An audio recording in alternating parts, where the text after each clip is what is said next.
বিকেএসপিতে Dhaka premier লিগের match চলাকালে heart stroke করেন তামিম ইকবাল।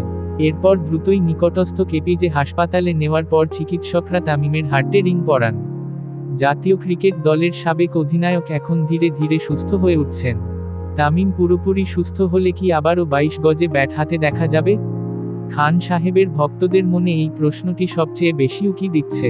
এজন্য অবশ্য 3 মাস অপেক্ষা করতে বলেছেন তার চিকিৎসকরা।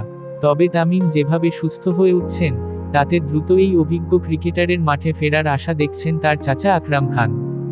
বুধবার 26শে মার্চ মিরপুর শেরে বাংলা জাতীয় ক্রিকেট স্টেডিয়ামে গণমাধ্যমের মুখোমুখি হয়ে বিসিবি পরিচালক আকরাম খান বলেন, সে 1 মাস পর স্বাভাবিক হয়ে যাবে।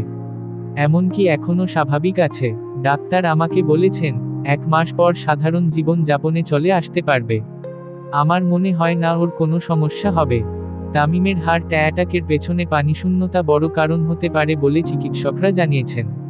তাই তার ক্রিকেটে ফেরার ব্যাপারে পরামর্শও দিয়েছেন আকরাম খান।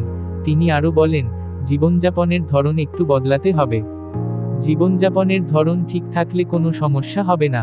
ওর সেই সক্ষমতা আছে, যে মানসিক শক্তি আছে, তাতে আমার মনে হয় সে এটা খুব সহজে করতে পারবে।